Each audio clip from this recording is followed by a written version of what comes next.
Hello and welcome all to the platform of Success Capsule. As you people know कि 4th of October को UPSC का exam हुआ है. हम लोग general studies paper 1 already discuss कर चुके हैं कंप्लीट पेपर और उसका लिंक डिस्क्रिप्शन में पड़ा हुआ है. अब हम लोग जनरल स्टडीज़ पेपर 2 डिस्कस करेंगे. So let's begin our discussion. इस डिस्कशन को स्टार्ट करने से पहले मैं आप लोगों को एक और इम्पॉर्टेंट चीज़ बताऊं कि इसमें जो इंग्लिश के क्वेश्चंस हैं वो टोटल 25 क्वेश्चंस पूछे गए हैं आउट ऑफ 20 पैसेजेस. तो सबसे पहले हम लोग जो इंग्लिश के पैसेजेस हैं उनको डिस्कस करेंगे, जैसे कि सामने स्क्रीन पे दिख रहा है. सबसे पहले इसमें सिक्स क्वेश्चंस हैं out of 5 passages. First passage, इस पैसेज में उन्होंने कहा है कि लास्ट डिकेड से जो लेबर है वो एग्रीकल्चर सेक्टर से हट के कंस्ट्रक्शन और बाकी जो अनरजिस्टर्ड मैन्युफैक्चरिंग यूनिट्स हैं उनमें काम कर रही है, लेकिन कोई बेटर जॉब्स नहीं प्रोवाइड हो रही. सर्विसेज जहाँ पे कि ज़्यादा प्रोडक्टिव यूज़ हो सकता है लेबर का, वो जॉब्स जो सर्विसेज सेक्टर जॉब्स नहीं जनरेट कर रहा. और इंडिया को अभी भी 24 मिलियंस और मोर जॉब्स की ज़रूरत है नेक्स्ट डिकेड तक. उन्होंने कहा है कि जो ई कॉमर्स है वो इसमें से हाफ ही जॉब्स का गैप को कवर कर पाएगा, और बाकी जो सेक्टर्स हैं जो डोमेस्टिक डिमांड को ड्राइव करते हैं जैसे हेल्थ और एजुकेशन, वो बाकी को फिल कर सकते हैं. तो उसके लिए उन्होंने कहा कि which one of the following is best implied. इससे क्या ऑप्शन इम्प्लाई होता है. अगर हम देखें strong measures need to be taken to reduce the rural to urban migration, तो दिस इज इनकरेक्ट, क्योंकि रूरल से अर्बन माइग्रेशन की बात की ही नहीं गई. The working condition in construction and unregistered manufacturing needs to be improved, बिल्कुल नहीं. उन्होंने बात ये की है कि जो सर्विसेज जैसा जो सेक्टर है जिसमें ज़्यादा प्रोडक्टिव हो सकता है उसमें ऑप्शन नहीं है. बी इनकरेक्ट हो गया. Service sector has been reducing the problem of unemployment, no it's not reducing, क्योंकि वो जॉब्स क्रिएट नहीं कर पा रहा. ये इस लाइन में क्लियरली मेंशन्ड है कि services are not generating additional jobs. तो D option, increase social sector spending is imperative for large scale job creation, this is correct. क्योंकि अगर आप लास्ट लाइन को ध्यान से पढ़ें तो उन्होंने कहा है कि जो ई कॉमर्स है वो आधे से ज़्यादा जो आधे से मतलब क्लोज टू हाफ जो जॉब्स हैं उनका गैप कवर कर सकता है. बाकी जो है वो सोशल सेक्टर में जैसे हेल्थ एजुकेशन आता है तो ये कवर कर सकता है, लेकिन इसके ऊपर जो इम्पेरेटिव है that should be for large scale job creation in the sector of in social sector. So D is the correct option. ऐसे ही अगर हम सेकेंड पैसेज की बात करें, इन इंडिया उन्होंने कहा है कि जो करंट फोकस है राइट ऑफ प्राइवेसी का is based on some new realities of digital age. उन्होंने कहा कि a right is a substantive right only if it work in all situations, कि सारी सिचुएशंस में काम करे और सबके लिए काम करे. उन्होंने कहा है कि जो राइट टू फ्री एक्सप्रेशन है किसी इंडिविजुअल के लिए मीनिंगलेस है अगर उस पर कोई सिक्योरिटी नहीं है. केवल कह देने से तो वो चीज़ सॉल्व नहीं हो रही है. जब तक कि ये ना हो कि कोई भी प्राइवेट फोर्स या कोई भी प्राइवेट प्लेयर है वो हमारी इस राइट को इम्पिंज करे. द रोल ऑफ स्टेट, उन्होंने कहा इसलिए जो स्टेट है जो गवर्नमेंट है उसका रोल सिर्फ ये नहीं है कि इट अब्सटेन्स किसी को रोके इस हमारे इस राइट को लेने से, बल्कि हमें एक्टिवली इंश्योर करे कि जो प्राइवेट पार्टीज हैं वो हमारे इस राइट को ब्लॉक ना कर पाए. On the basis of work passage the following assumptions have been made, इसमें हमें अजम्पशन देनी है. State should have some institutions to ensure its appropriate role in digital society. Of course, क्योंकि इसमें क्लियर बात ही उन्होंने स्टेट के रोल की ही बात की है कि राइट होने से भी कुछ नहीं होगा जब तक स्टेट उसको प्रोटेक्ट नहीं करता. Second, state should ensure that private parties do not violate the citizens right to privacy. ये भी लास्ट लाइन्स में बिल्कुल क्लियर है, तो दोनों स्टेटमेंट्स करेक्ट हैं. Third, digital economy is not compatible with the idea of not violating citizens privacy. This thing can't be assumed, क्योंकि ऐसी कोई बात नहीं की गई कि वो कंपैटिबल नहीं है विद दिस आइडिया. तो हमें जो आंसर है वो अपनी अजम्पशन नहीं लगानी, पैसेज के बेस पे आंसर देना है. So A is the correct answer. Moving on to next passage. One of the biggest ironies around water is that it comes from rivers. उन्होंने कहा कि सबसे बड़ी बात कि जो पानी है असल में रिवर्स और बाकी वेटलैंड से आता है, लेकिन फिर भी इससे बिल्कुल अलग है. हम वाटर को एक एज अ रिसोर्स यूज़ करते हैं, लेकिन जो पब्लिक पॉलिसी है वो कभी इस चीज़ पे ध्यान नहीं देती कि ये भी नेचुरल इकोसिस्टम का पार्ट है जो वाटर रिक्वायरमेंट है. Efforts at engineering water system are thus effort at augmenting water supply. जो कहते हैं कि जो हमारे वाटर सिस्टम को लेके जो भी हम जितना भी प्रोग्राम पॉलिसीज करते हैं, हमारी कोशिश होती है वाटर सप्लाई की, रेदर देन कि हम ये कभी नहीं सोचते कि हम जिन सोर्सेज से ले रहे हैं उन इकोलॉजिक सिस्टम्स को हम लोग डेवलप करें, प्रिजर्व करें। तो अब क्वेश्चन पे आते हैं, which one of the following is the most logical and rational inference. Logical और रैशनल इन्फ्रेंस मांगा है उन्होंने। सबसे पहले, rivers and other wetland should be protected under Ramsar convention. Out of the box, ऐसी बात नहीं कही गई।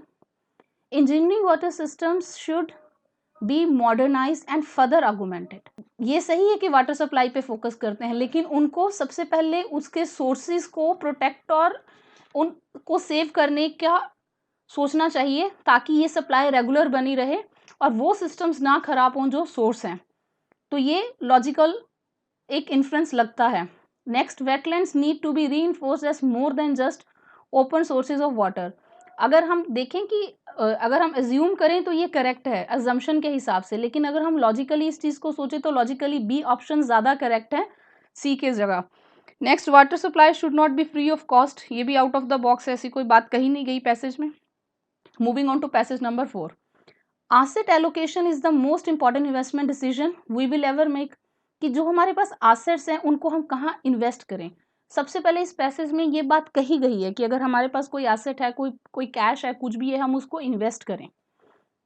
लेकिन उन्होंने कहा है कि हम लोग इस डिसीजन को उतनी इंपॉर्टेंस नहीं देते जितनी ये ज़रूरी है। उन्होंने कहा कि हम लोग ज़्यादातर फ्यूचर को प्रिडिक्ट करते रहते हैं, तो हम लोग इन्वेस्ट नहीं करते रिस्की एसेट्स में, क्योंकि हम लोग मतलब हमें डर लगता है इस चीज़ से कि जो रिटर्न है वो कभी मतलब कम आएगा, कभी ज़्यादा आएगा अकॉर्डिंग टू मार्केट सिचुएशंस। तो हम लोग उस पैसे को आइडली अपने घर में रख देते हैं, अनप्रोडक्टिव। जो घर में पैसा पड़ा, अगर हम कहीं इन्वेस्ट नहीं किए तो वो इंक्रीज नहीं हो रहा, लेकिन हम अपने एसेट्स को इंक्रीज करने का नहीं सोचते। उन्होंने आगे पैसेज में कहा है कि कोई भी जो एसेट है वो रिस्क फ्री नहीं होता।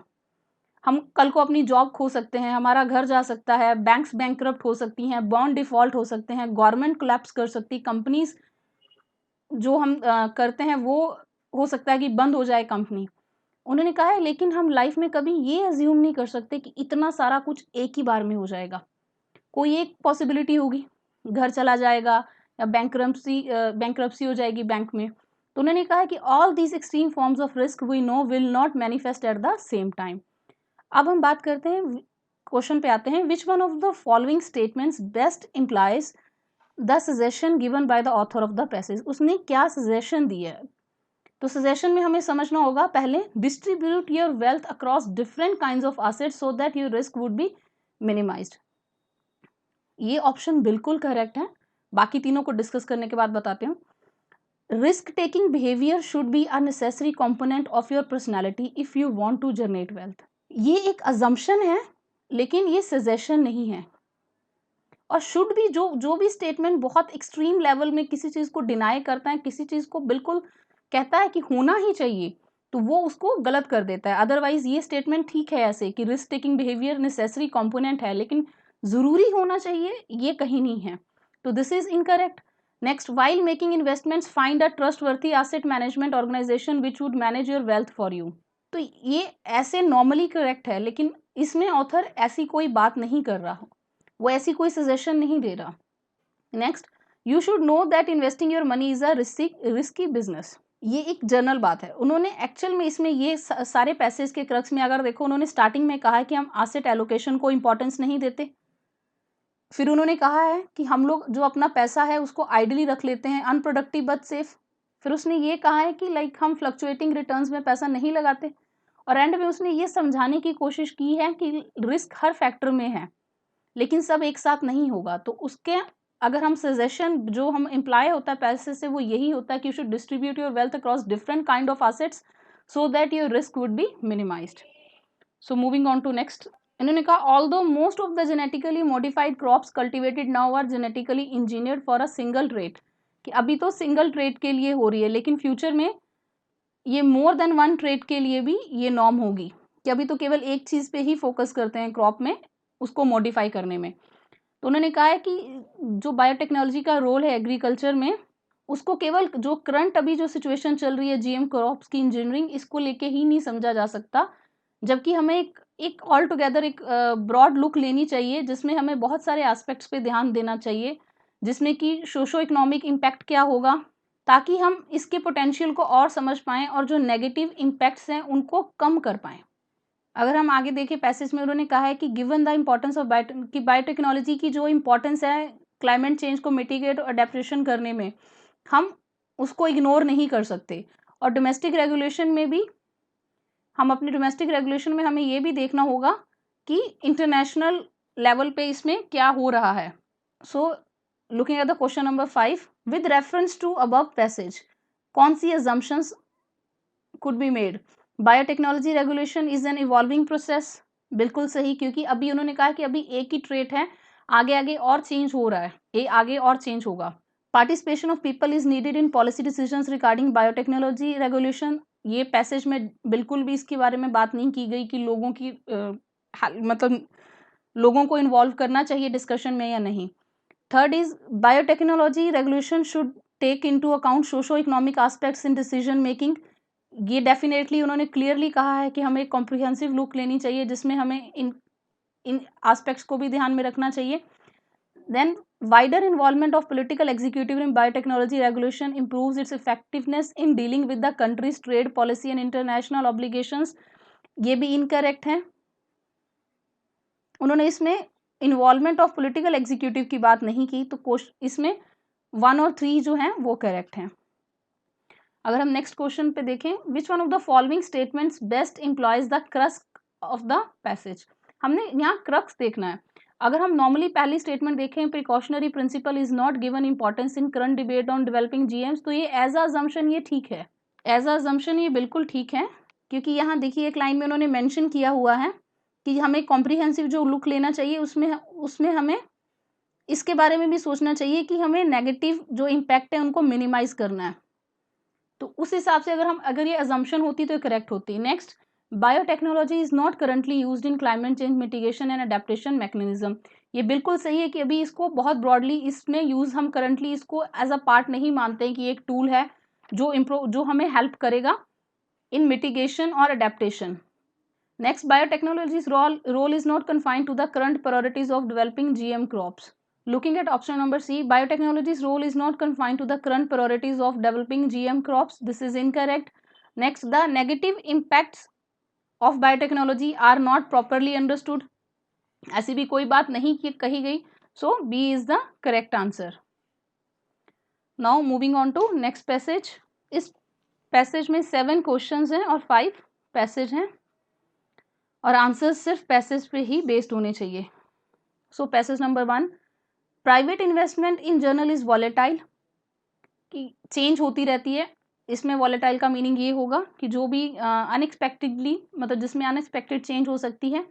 और उन्होंने कहा कि जो फॉरेन प्राइवेट इन्वेस्टमेंट है वो उससे भी ज़्यादा वॉलेटाइल है, क्योंकि बहुत सारी चीज़ों पे फोकस करती है. Therefore responsibility of providing employment cannot be left to FDI, कि जो अगर एम्प्लॉयमेंट प्रोवाइड करने की बात करें तो हम उसको केवल एफडीआई के भरोसे नहीं छोड़ सकते. उन्होंने कहा है कि जो करंट एफडीआई इनफ्लोज हैं वो वॉलेटाइल हैं और बहुत सारे सेक्टर्स के क्रॉस हैं, क्योंकि वो लोग सर्च करते हैं उन सेक्टर्स को जिसमें उनको रिटर्न ज़्यादा आए. जिसमें भी उनको रिटर्न ज़्यादा दिखेगा वो स्विच ओवर कर जाएंगे. और इसके एडवर्स कॉन्सिक्वेंसेस, इसके नेगेटिव इम्पैक्ट्स क्या हैं कि अनस्टेबल एम्प्लॉयमेंट है और जो इनकम और रीजनल इक्वालिटीज़ हैं वो बढ़ रही हैं.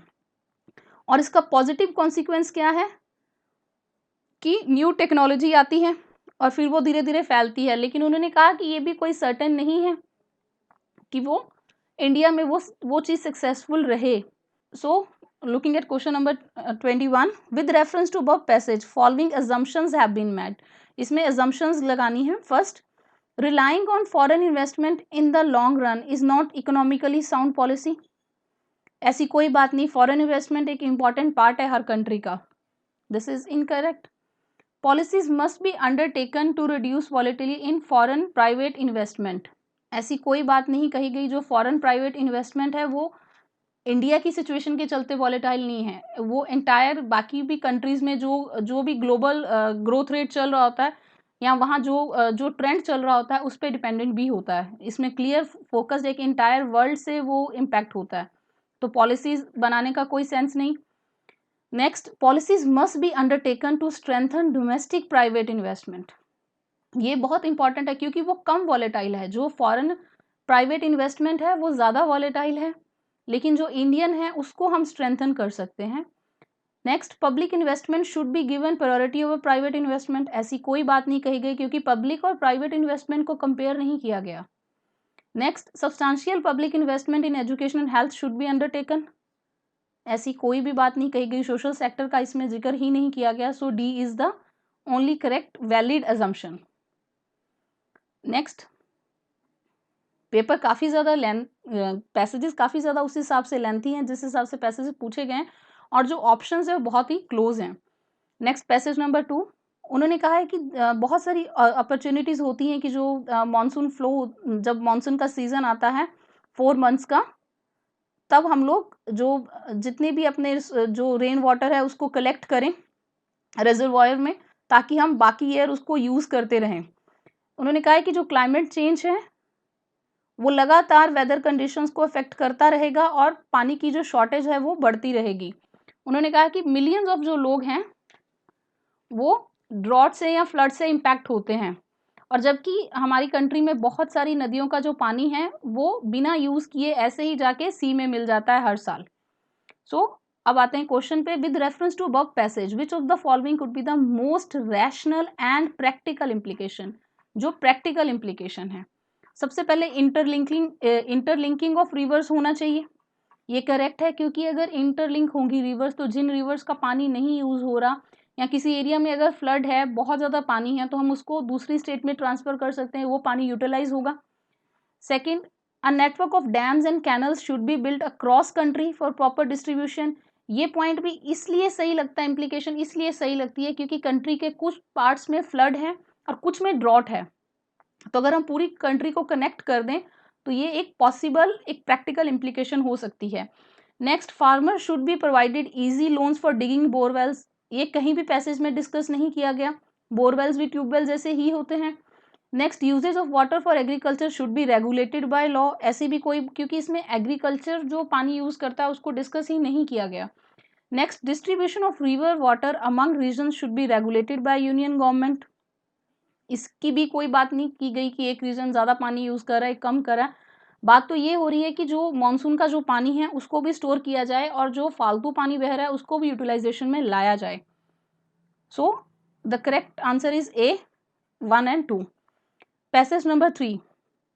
People will invest in education whenever they are granted the economic freedom to fully enjoy its benefits. उन्होंने कहा है कि लोग एजुकेशन में तब इन्वेस्ट करेंगे जब उनको इकोनॉमिक फ्रीडम मिलेगी उसके बेनिफिट्स एंजॉय करने के लिए। जब उस पर रिटर्न मिलेगा उनको, जब एजुकेशन पे रिटर्न जो है वो बढ़ेगा, तो लेवल ऑफ इकोनॉमिक फ्रीडम जो है वो राइज करेगी। उन्होंने कहा दूसरी तरफ अगर देखा जाए तो अगर गवर्नमेंट जो है अगर डिसाइड करती है कि हायर इनकम जो एजुकेटेड इंडिविजुअल्स हैं उनके ऊपर टैक्स स्लैब भी हायर रहे, तो उन्होंने कहा है कि फिर लोगों को लगेगा कि मतलब जो खुद को एजुकेट करना यूजलेस एफर्ट है। तो उन्होंने कहा यही इंसेंटिव पेरेंट्स पे भी है कि जो डिसाइड करेंगे कि बच्चे की एजुकेशन पे इन्वेस्ट करने का फ़ायदा है या नहीं है। With reference to above passage the following assumptions have been made. इसमें अजम्पशन देनी है। Lower tax rates in a country invariably translate into greater investment in higher education. ये बिल्कुल करेक्ट है। अगर हम पहली स्टेटमेंट देखें तो उसमें यही चीज़ कही गई है, और एंड में भी उन्होंने यही कहा है कि अगर टैक्स स्लैब कम रहेगी तभी लोग हायर एजुकेशन लेवल में स्पेंड करने का सोचेंगे। Next, investment in the education of children ensures their economic freedom. And third is economic freedom has a positive impact on building up human capital. ये चीज़ clear नहीं कही गई है कि जो इकोनॉमिक फ्रीडम है वही ह्यूमन कैपिटल को बिल्ड करने में हेल्प करेगी। So here the correct answer is a. अगर इस ऑप्शन में इंश्योर वर्ड नहीं यूज होता तो ये ऑप्शन करेक्ट हो सकता था, क्योंकि investment in education of children ensure नहीं करती उनकी इकोनॉमिक फ्रीडम। पैसेज 4, उन्होंने कहा कि जो हमारी अर्बन बॉडीज है can not possibly ensure sustainable delivery of water in our cities, जब तक कि उनका फाइनेंसिंग मैकेनिज्म है, उनको कोई प्रॉपर फाइनेंसिंग मैकेनिज्म नहीं दिया जा सकता। क्योंकि वाटर डिलीवरी एक बहुत बड़ी इन्वेस्टमेंट है, जिसमें कि नेचुरल सोर्स से पानी कलेक्ट करेंगे, उसको ट्रीट करेंगे, उसको घरों तक उसको पीने लायक बनाएंगे, फिर उसको घरों तक पहुंचाएंगे इसमें। और फिर उन्होंने कहा कि इसके लिए इन्वेस्टमेंट चाहिए कि जो सीवरेज इंफ्रास्ट्रक्चर हैं, सीवरेज ट्रीट प्लांट्स हैं, उनको भी मेंटेन किया जाए, ताकि जो सीवर्स हैं जो वेस्ट वाटर ले रहे हैं, कोई भी अनट्रीटेड जो सीवेज, उससे जो अनट्रीटेड जो सीवेज है वो वापस नेचुरल वाटर बॉडीज में ना जाए। उन्होंने कहा कि अगर हमारी सिटीज इतनी रिच होती कि वो पूरी कॉस्ट बिल्ड कर लेती, तो वाटर फिर फ्री में मिलता। सो उन्होंने कहा है कि इस पैसेज में मोस्ट लॉजिकल और क्रूशियल मैसेज क्या है। Number 1, urban local bodies must recover cost through user charges. ऐसी कोई बात नहीं कही गई। Urban local bodies are not efficient enough to meet the water requirements of our cities. ये बात उन्होंने बिल्कुल फर्स्ट लाइन में क्लियर की है कि वो एफिशिएंट नहीं है, उनको एफिशिएंट बनाया जा सकता है अगर उनको रिसोर्सेज दिए जाएं। Next, water shortage in our cities is a perennial problem that can not be solve. Cannot भी जो वर्ड है वो कहना बहुत एक्सट्रीम स्टेटमेंट हो जाएगी। अगर सही से पॉलिसी फ्रेम करके इम्प्लीमेंट की जाए तो ये चीज हट सकती है। Next, in view of the water crisis in our cities there is urgent need to limit the population of cities. ये आउट ऑफ द कंटेक्स्ट है, क्योंकि इसमें ये नहीं कहा गया कि सिटी में लोगों का कोई बर्डन है पॉपुलेशन का, या अर्बन माइग्रेशन बहुत ज़्यादा है जिसके चलते स्ट्रेस है, बल्कि उन्होंने ये कहा है कि जो अर्बन लोकल बॉडीज हैं उनको फाइनेंशियली स्ट्रेंथन नहीं किया गया कि वो इन सारे कामों को खुद से कर पाएं। Question number 25, with reference to work passage the following assumptions have been made. Rich cities only can ensure sustainable delivery of water. ऐसी बात भी नहीं है। अगर वहाँ का सिस्टम प्रॉपरली वर्क ही नहीं करेगा, इम्प्लीमेंट ही नहीं करेगा पॉलिसीज को, तो कोई, और जो ओनली वर्ड है ये फिर एक्सट्रीम स्टेटमेंट हो जाती है कि केवल रिच सिटीज ही नहीं कर सकती, नॉर्मल सिटी भी कर सकती है। Next, sustainable delivery of water in cities means much more than supplying water to household. ये स्टेटमेंट बिल्कुल 100% करेक्ट है। इसलिए क्योंकि अगर आप पैसेज की लास्ट लाइंस देखें तो उन लाइंस में उन्होंने बहुत क्लियरली कहा गया कि केवल पानी देने तक ही नहीं है, सीवेज इंफ्रास्ट्रक्चर और सीवेज ट्रीटमेंट प्लांट भी इक्वली इंपॉर्टेंट है, ताकि जो अनट्रीटेड सीवेज है वो वाटर बॉडीज में जाके ना मिले। तो केवल लोगों के घर तक पानी पहुंचाना ही सस्टेनेबल डिलीवरी का काम नहीं है। अब कितनी देर सस्टेनेबल घर पे पानी पहुंचा सकते हो, अगर पीछे वाले सोर्सेज ही गंदे हो जाएंगे तो फिर पानी मिलना इम्पॉसिबल हो जाएगा। तो statement 2 is correct. Now coming on to next passage number 5। उन्होंने कहा है कि इंडिया में एग्रीकल्चर में अभी भी आधे से ज़्यादा वर्कफोर्स एम्प्लॉयड है और 85% जो हमारे फॉर्म है वो स्मॉल और मार्जिनल है। उन्होंने कहा यही अगर हम चाइना और वियतनाम से कंपेयर करें तो उन्होंने बहुत जल्दी स्ट्रक्चरल और रूरल ट्रांसफॉर्मेशंस लाई हैं, और इंडिया में जो ट्रांसफॉर्मेशन है बहुत ज़्यादा स्लो है।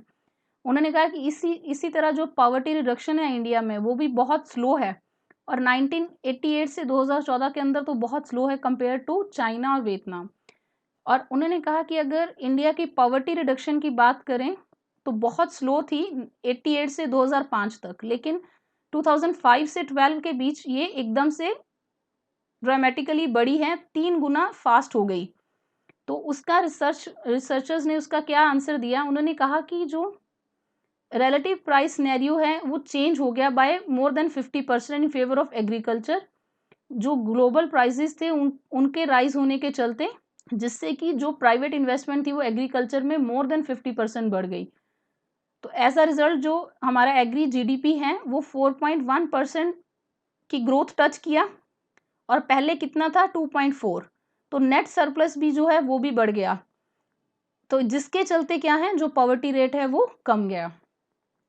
अब क्वेश्चन नंबर 26 पे आते हैं। उन्होंने कहा विद रेफरेंस टू बब passage following assumptions have been made. Structural and rural transformation is impossible when farms are mainly small and marginal. ये स्टेटमेंट इम्पॉसिबल वर्ड के चलते गलत हो जाती है। जो स्मॉल हैं, जो बहुत फ्रेगमेंटेड हैं, उनको आप ठीक कर सकते हो, लेकिन ज़रूरी नहीं, अगर मार्जिनल और लार्ज फॉर्म्स होंगे तो वो भी हेल्प कर सकते हैं। इम्पॉसिबल स्टेटमेंट इस स्टेटमेंट को नलीफाई कर देता है। Next, a good price incentive can trigger investments in agriculture. ये चीज़ उन्होंने अपने रिसर्च में प्रूव भी की है। इंसेंटिव मिला तो उससे डेफिनेटली इन्वेस्टमेंट बड़ी, प्राइवेट सेक्टर ने भी उसमें इन्वेस्टमेंट की। Next, India needs to build value chains for high value agri products like livestock and horticulture.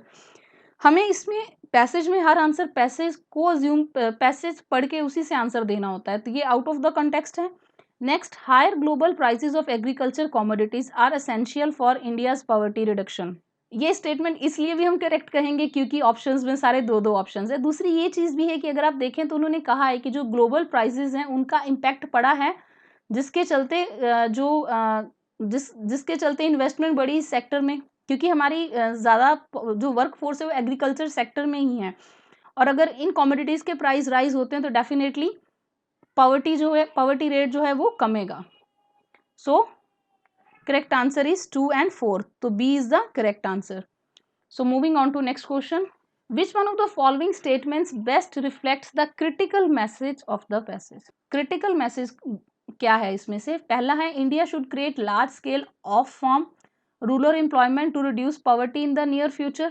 इस चीज़ को उन्होंने डिस्कस नहीं किया, दो कि उन्होंने ये बात ज़रूर कही है कि बहुत ज़्यादा लोग फार्मिंग पे डिपेंडेंट हैं, लेकिन उन्होंने ऑफ फार्म रूरल एम्प्लॉयमेंट की कोई बात नहीं कही पैसेज में। India should create a larger number of farmer producer companies, ये बात भी नहीं कही गई। Private investment in agriculture should be given priority और पब्लिक इन्वेस्टमेंट, उन्होंने ज़रूर कहा कि इंक्रीज हो गई 50%, लेकिन यही कोई पर्टिकुलर सोल्यूशन नहीं है, तो ये भी गलत है। Next, inclusive agriculture growth is key to reduce poverty near future, ये बिल्कुल करेक्ट क्रिटिकल मैसेज है, क्योंकि जब आपकी मैक्सिमम पॉपुलेशन उसी सेक्टर पे डिपेंडेंट है, तो अगर उस सेक्टर की ओवरऑल आप हर एस्पेक्ट से ग्रोथ करोगे तो डेफिनेटली जो पॉवर्टी रेट है वो कमेगा ही कमेगा। तो D is the correct answer. So moving on to next passage. इसमें फिर से 6 क्वेश्चंस हैं और 5 पैसेजेस हैं। पैसेज नंबर 1, उन्होंने कहा कि जो स्पेनिश शिप्स थी वो लेट 16th सेंचुरी में पहली बार जो पोटैटो ट्यूबर था साउथ अमेरिका से यूरोप में लेके आई। In the early 90th century लेके आई, और फिर अर्ली 90th सेंचुरी में क्या हुआ कि ये एक रिलायबल बैकअप हो गया सीरियल क्रॉप्स के साथ, कि अगर सीरियल क्रॉप्स के साथ साथ अगर कोई चीज़ ज़्यादा वहाँ हुई तो वो पोटैटो हो गया। पर्टिकुलरली जो बहुत ठंडे इलाके, जो मतलब जिनकी सॉइल्स जो थी जहाँ पे सीरियल क्रॉप्स भी टफ हो जाती, जैसे आयरलैंड जैसी कंट्री है जिसमें क्रॉपिंग सीजन बहुत कम रहता है, तो उस केसेस में पोटैटो ने बहुत हेल्प की। The Irish were soon almost Holi dependent on the potato, उन्होंने उसको अपना एक स्टेपल फूड बना लिया। जो पोटैटो है धीरे धीरे उन लोगों की डाइट का स्टेपल फूड हो गया, और वो एक ही वैरायटी को लगातार प्लांट कर रहे थे जो कि लंपर पोटैटो है। तो फिर जेनेटिकली जो वो फ्रेजाइल होने के चलते फाइनली वो उसको फंगस लग गई, जिसके चलते वो पूरी क्रॉप ऑलमोस्ट डिस्ट्रॉय हो गई, और वहाँ क्या हुआ, फैमिन आ गया जिसमें कि बहुत सारे लोग मर गए, क्योंकि उनका स्टेपल फूड था वही उगना बंद हो गया। तो उन्होंने कहा कि which one of the following statement best reflect the critical message, कि पैसेज जो है वो आपको क्रिटिकल मैसेज क्या देना चाहता है। पहला, for introducing any foreign plant into a country the soil and climate condition of that country should be suitable, ये जनरली एज अ अजम्पशन बिल्कुल सही है, बहुत इंपॉर्टेंट पार्ट है, लेकिन इसमें उन्होंने ऐसा कुछ नहीं कहा कि वो इन्वेजिव क्रॉप थी उस, या वो वहाँ हो नहीं पाया। अगर वो उसकी प्रोडक्शन थी तभी तो वो स्टेपल फूड बन पाया, तो सुटेबल था, लेकिन दिक्कत क्या थी कि वो केवल एक ही वैरायटी को लगातार प्लांट कर रहे थे और सोरली उसी पे डिपेंडेंट थे। Next, as a staple food of a country tuber crops like potato can not replace cereal crops, ये बिल्कुल गलत है, आउट ऑफ द बॉक्स बात है, कंफ्यूज करने के लिए खाली ये पॉइंट दिया हुआ है। उन्होंने कहा कि ये यूरोप में एक रिलायबल बैकअप हो गया था। Next, some of the fungal infection of plants cannot be prevented or stopped from spreading across large areas, this is incorrect, ऐसी कोई बात नहीं की गई to control the fungal infection. Next, relying on a homogeneous food source is not desirable, ये बिल्कुल correct है कि किसी एक चीज़ की जो पर्टिकुलर वैरायटी है केवल उसी पे रिलाई करना, क्योंकि उन्होंने एक वो इतना ज़्यादा रिलाई कर गए उसी क्रॉप पे कि उसके उसके फेलियर के चलते फाइनली उनको फैमिन जैसे डिजास्टर से गुजरना पड़ा। So D is the correct answer. So passage 2, उन्होंने कहा कि एक तरफ तो India fastest growing global economic है और दूसरी तरफ largest number of malnutrition जो चिल्ड्रन है वो भी इंडिया में ही है। उन्होंने कहा कि मतलब कुछ जगह तो एक नॉर्म है, एक प्रैक्टिस है कि ठीक है, एक वो लोग इसको एक्सेप्ट ही करते हैं कि कोई बड़ी बात ही नहीं है। एंड अक्रॉस द कंट्री जो माल न्यूट्रिशन है वो सबसे ज़्यादा डेथ का कॉज है। हाफ ऑफ 1.3 मिलियन चिल्ड्रन जो कि अपना 5th बर्थ देखने से पहले ही जिनकी डेथ हो जाती है। और आगे उन्होंने वही सिचुएशंस बताई हैं कि कैसे जो बच्चे हैं उनको प्रॉपर फूड और न्यूट्रिशन नहीं मिल पा रहा, तो वो प्रॉपरली ग्रो नहीं कर पाते, उनको स्कूल में लर्निंग में भी प्रॉब्लम होती है, और फाइनली जब एडल्ट हो जाते हैं तो लिविंग सस्टेन करने में भी उनको दिक्कत होती है, क्योंकि वो उनका पूरा पोटेंशियल खत्म हो जाता है टू अर्न। अब क्वेश्चन नंबर 42 पे आते हैं। With reference to verb passage which of the following is are the most important most rational and practical implications.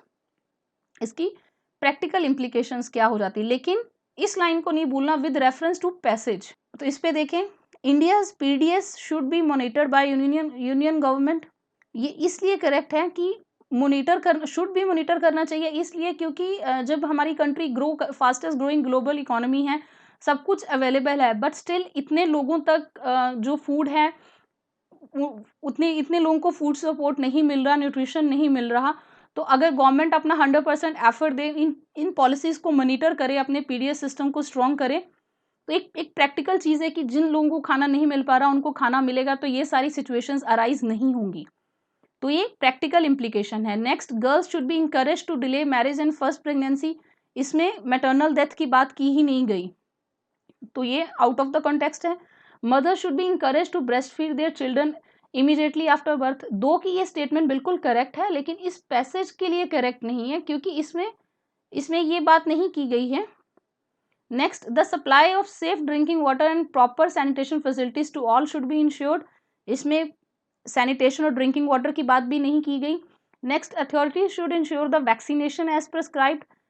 तो ये भी आउट ऑफ द कंटेक्स्ट है। इसमें एक ही स्टेटमेंट है जो सपोर्ट कर रही है, दैट इज स्टेटमेंट नंबर 1 कि जो पीडीएस सिस्टम है उसको और अच्छे से मॉनिटर किया जाना चाहिए ताकि ये प्रॉब्लम ना आए। So moving on to next passage. उन्होंने कहा है कि जो पल्स वैरायटी है पूसा अरहर 16, उसमें काफ़ी पोटेंशियल है जो पैडी ग्रोइंग एरियाज हैं उनमें ग्रो करने की, और इसकी जो यील्ड है वो भी काफ़ी ज़्यादा होगी, क्योंकि इसमें जो क्रॉप है उसकी सारी क्रॉप की जो साइज़ है वो सेम होगा। तो इन स्टेट्स में मैकेनिकल हार्वेस्टिंग ज़्यादा होती है, क्योंकि मशीन से कटिंग होती है, मशीन से सब कुछ होता है, तो अगर प्लांट सेम साइज़ का होता है तो मशीन से काम करना ईजी हो जाता है। तो उन्होंने कहा कि अट्रैक्टिव फीचर रहेगा उन इलाकों के लिए। और उन्होंने कहा कि इसका जो स्ट्रॉ है, जो उसका जो बच जाता है फॉडर, उन्होंने कहा कि वो ग्रीन है और उसको वापस खेत में प्लॉ करके फिर उसमें खेती की जा सकती है। और उन्होंने कहा कि जो पैडी स्ट्रॉ है उससे कंप्लीटली डिफरेंट है। जो पैडी स्ट्रॉ है उसमें सिलिका कंटेंट बहुत ज़्यादा होता है और वो फिर इजीली डीकम्पोज नहीं हो पाता, जिसके चलते हम लोग हर बार न्यूज़ में सुनते हैं कि उनको फाइनली उसको जलाना पड़ता है। In the case of arhar, the farmer even after combine harvesting just need to run a rotavator to cut the leftover straws in pieces which can be plowed back and will decompose very fast। कि simply जब उन्होंने अपनी वो crop बीच में से pulses निकाल लिए, finally उसको कट करके फिर से प्लॉ बैक कर लेंगे तो उसी को यूज़ कर लेंगे। लेकिन उन्होंने कहा कि जो पैडी के स्टॉक्स हैं इसके साथ ये बहुत मुश्किल हो जाता है, क्योंकि उनको ईजिली काटा भी नहीं जा सकता, प्लॉ बैक भी नहीं किया जा सकता, तो फार्मर्स ईजी वाली ऑप्शन पिक करते हैं कि उसको जला देते हैं। अब आते हैं क्वेश्चन नंबर 43 पे। उन्होंने कहा कि मोस्ट रैशनल इन्फ्लुएंस इसमें से कौन सा है। Number 1, farmers incomes will be higher with pulse cultivation than with paddy cultivation. ये बिल्कुल इनकरेक्ट है, कंफ्यूज करने के लिए दिया है। उन्होंने सिर्फ ये कहा है कि उसका यील्ड अच्छा होगा क्योंकि उसका साइज यूनिफॉर्म है। Next, pulse cultivation causes less pollution as compare to paddy cultivation. ये स्टेटमेंट बिल्कुल सही है, क्योंकि मोस्टली वो लोग ज़्यादातर इसको जला देते हैं, इसके स्टॉक को यूज़ नहीं करते, तो वो लेस पोल्यूशन क्रिएट करेगा क्योंकि उसको सिंपली वापस प्लो ब्लैक कर दिया जाएगा। Next, pulse straw can be use to improve soil quality. This is correct. Next, in the context of northern Indian agriculture paddy straw has no usefulness. ऐसी चीज़ नहीं है कि उसको वो लोग कि इसकी यूजफुलनेस नहीं है। ये स्टेटमेंट बिल्कुल एक्सट्रीम है। यूजफुलनेस है, जैसे कि अभी रिसेंटली एनटीपीसी ने डिसाइड किया है कि वो इन सारी स्टेट से पैडी स्ट्रॉ को लेगी for generation of electricity. But क्या है कि उस समय उनके पास टाइम गैप बहुत कम होता है। अगर आपने डिटेल में कभी इस प्रॉब्लम को सुना हो तो उनके पास टाइम गैप बहुत कम होता है, तो वो इसको जल्दी से निपटाने के लिए, क्योंकि उनके पास नेक्स्ट क्रॉप के लिए दिन बहुत कम बचते हैं, तो वो इसको एक ईजी इसमें भी देखो ना लास्ट लाइन में लिखा है कि ईजिएस्ट ऑप्शन है, ऐसा नहीं कि और ऑप्शंस अवेलेबल नहीं है या उसकी यूजफुलनेस नहीं है, तो this is incorrect. Next, mechanised agriculture is the main cause for stubble burning, ये बिल्कुल ही इनकरेक्ट स्टेटमेंट है। इसको इसमें भी उन्होंने मेंशन नहीं किया कि मैकेनाइज्ड एग्रीकल्चर है तो स्टबल बर्निंग है, वहाँ जो कंडीशंस है वो डिफरेंट है जिसके चलते वो लोग स्टबल बर्निंग करते हैं, ना कि मैकेनाइज्ड एग्रीकल्चर के चलते। सो इसमें correct option 2 and 3 only, C is the correct answer. Passage number 4, उन्होंने कहा है कि इंडिया में authorities always look to store maximum amount of water in reservoir during monsoon season, जिसको कि बाद में इरिगेशन या जनरेशन ऑफ इलेक्ट्रिसिटी के लिए यूज कर लिया जाता है ड्यूरिंग समर मंथ। और ये इंटरनेशनली एक्सेप्टेड प्रैक्टिस है कि जो वाटर लेवल है किसी भी रिजर्वायर का उसको थोड़ा कम रखते हैं मानसून की स्टार्टिंग में, ताकि जब बारिश आए तो स्पेस हो स्टोर करने की एक्सेस रेन वाटर। अगर आप पहले से ही लेवल फिल करके रखोगे तो पानी ओवरफ्लो करेगा। उन्होंने कहा लेकिन जो अथॉरिटीज हैं वो maximum amount of water reservoir में स्टोर करके रखते हैं even before the close of the, उनकी मानसून अभी खत्म नहीं हुआ होता उससे पहले ही, to ensure greater electricity generation और इरीगेशन। तो अब क्वेश्चन नंबर 44 पे आते हैं। उन्होंने कहा कि with reference to above passage following assumptions have been made. High risks involved in holding maximum water in reservoirs are due to our over dependence on hydropower projects. ये बिल्कुल गलत है, इसमें हाइड्रो पावर प्रोजेक्ट्स को कहीं भी criticise नहीं किया गया या उनकी डिपेंडेंस या ओवर डिपेंडेंस की बात नहीं की गई।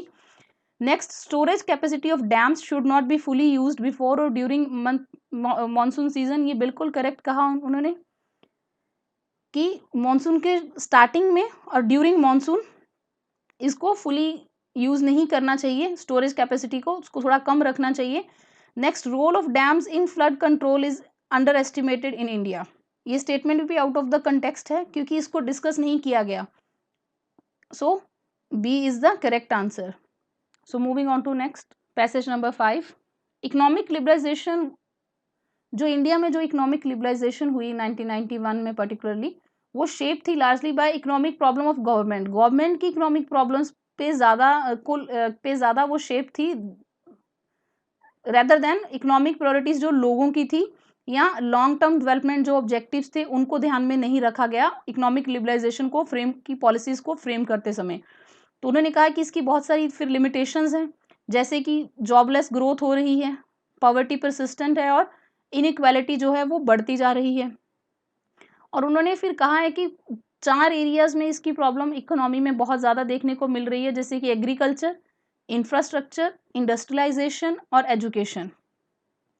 तो उन्होंने कहा कि इन प्रॉब्लम्स को रिजॉल्व करना चाहिए अगर हमें अपनी इकोनॉमिक ग्रोथ को मीनिंगफुल डेवलपमेंट में चेंज करना है तो। So question number 45, which of the following is are the most rational and logical inference that can be made? Number 1, it is essential to rethink and redefine the economic role of the state in the quest for development. And वाली line में उन्होंने clearly कहा है कि must be resolve, तो essential है, लेकिन उन्होंने ये नहीं, इसमें उन्होंने रोल ऑफ स्टेट की बात नहीं की। जो इकोनॉमिक लिबरलाइजेशन है उसकी जो प्रायोरिटीज हैं वो लॉन्ग टर्म डेवलपमेंट ऑब्जेक्टिव्स की तरफ नहीं थी, तो इसमें रोल ऑफ द स्टेट जो है इसकी बात नहीं की गई। सो 1 is incorrect. Second, India has not made effective implementation of its policies in social sectors nor made sufficient investments in them.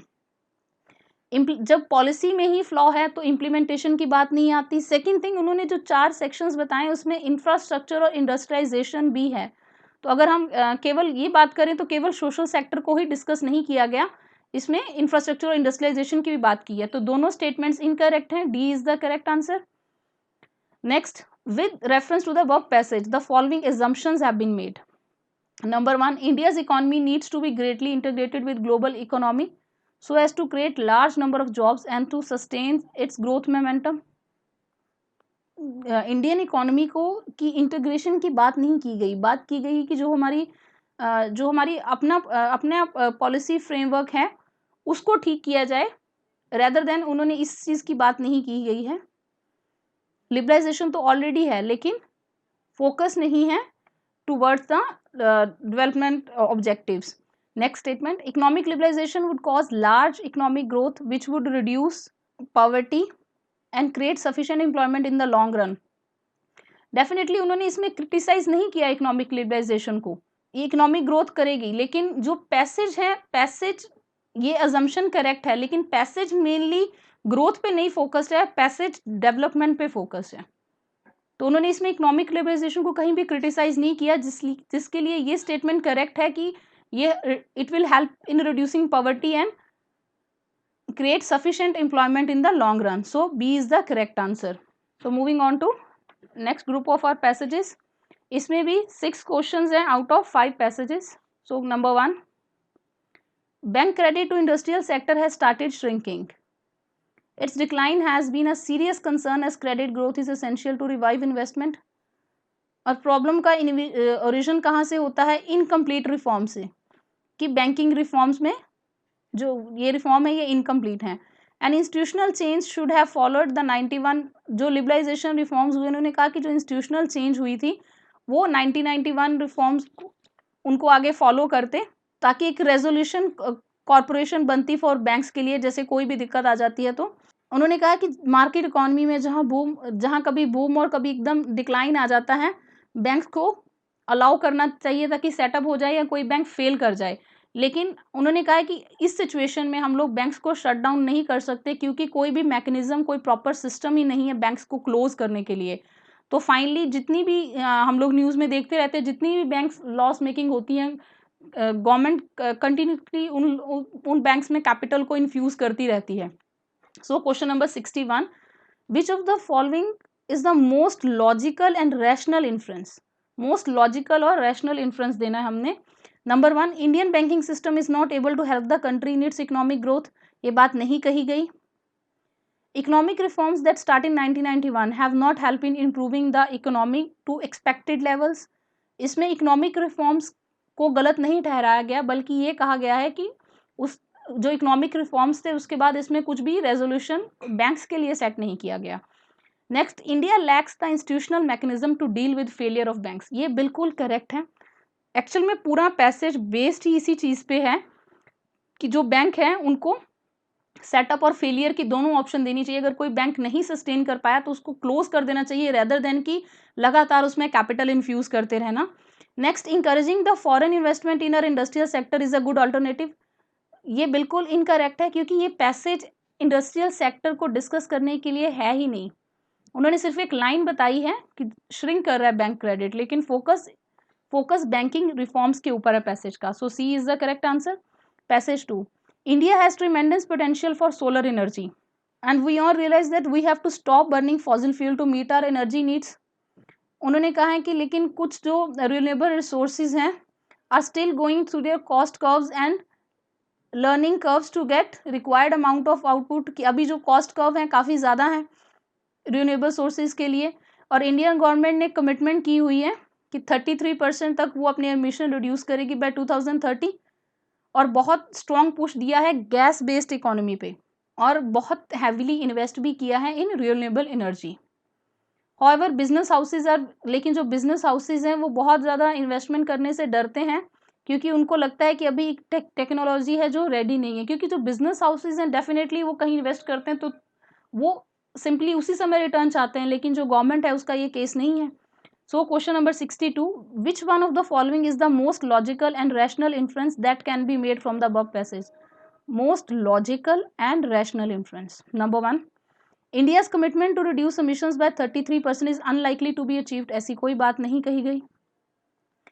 Next, India should import gas rather than invest in renewable resources, इसमें passage में gas word use करके focus students का उस पर ला दिया गया है, जबकि बात केवल गैस की नहीं है, और भी रिन्यूएबल एनर्जीज की है, जिसमें सोलर, विंड, जियोथर्मल, बाकी सारी एनर्जीज भी हैं।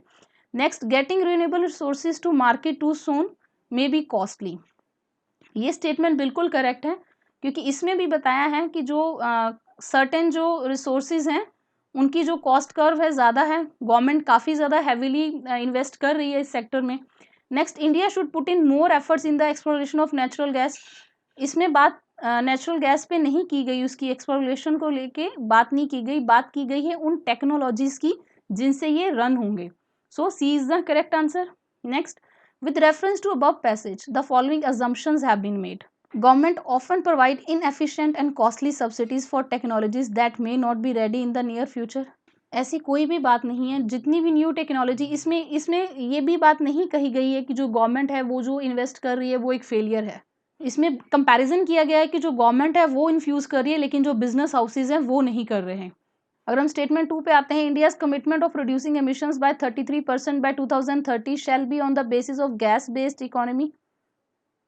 तो ऑन द बेसिस नहीं है, गैस बेस्ड इकोनॉमी जो है this is one of the part. एक स्ट्रॉन्ग पुश दे रही है गवर्नमेंट उसको, लेकिन उसमें बाकी रिन्यूएबल रिसोर्सेज भी हैं। So neither of the statements is correct here.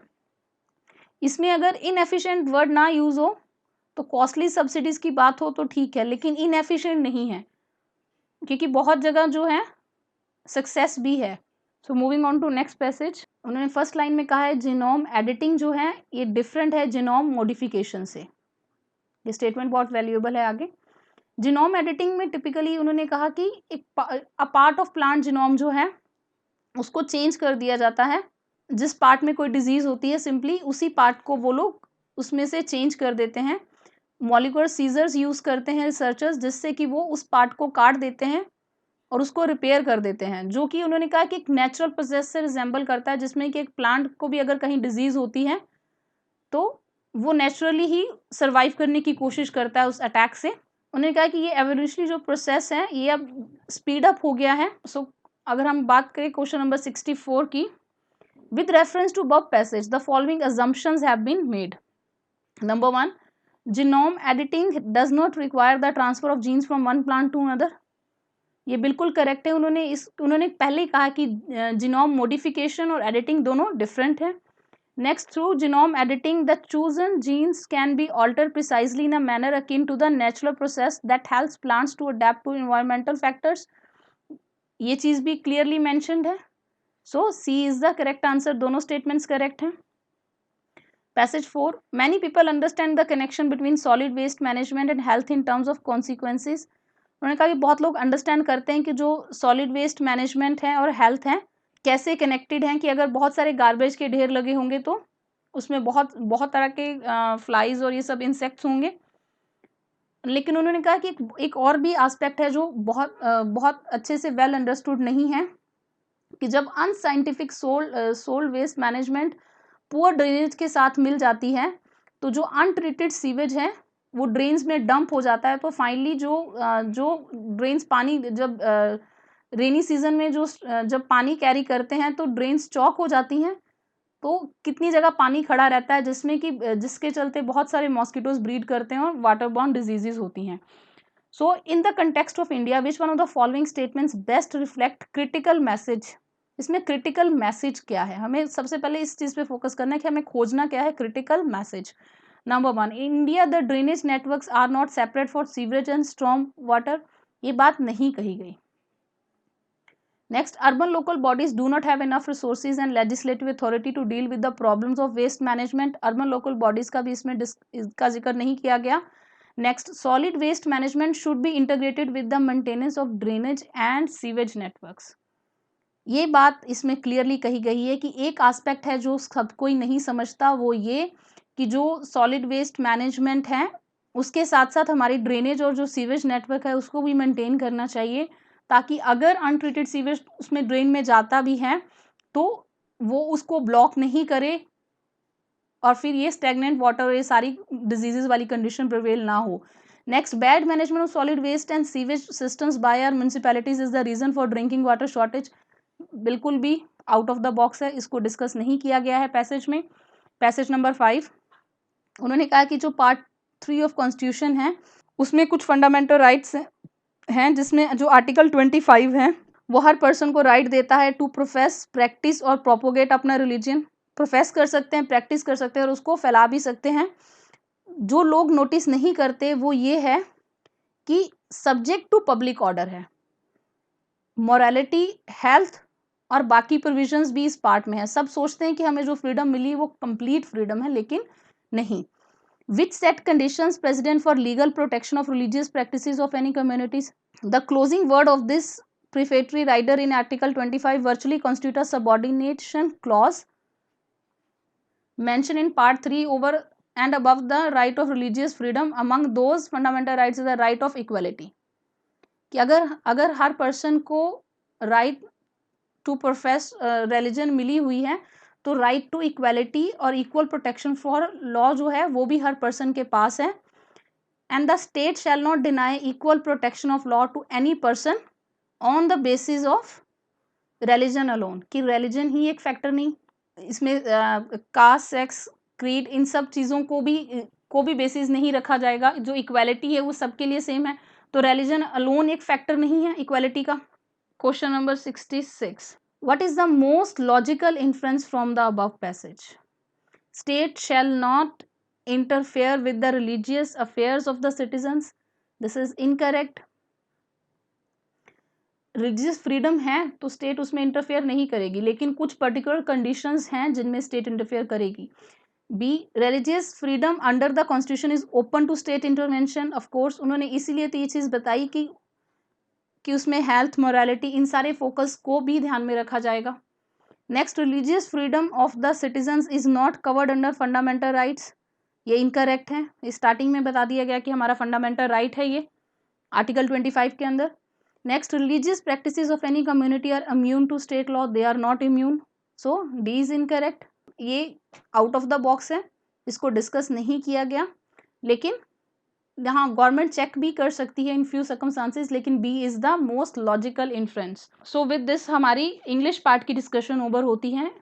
जो रिमेनिंग पेपर हैं उसके लिए एक सेपरेट वीडियो में डिस्कस किया गया है. अगर आप लोगों को इंग्लिश की डिस्कशन में कोई भी डाउट या क्वेरी है, please let us know in the comment section. Your feedback is highly valuable. Please do like, share and subscribe to our channel. Please do press the bell icon so that when the next video will be uploaded, you people will get the notification. Thanks for watching.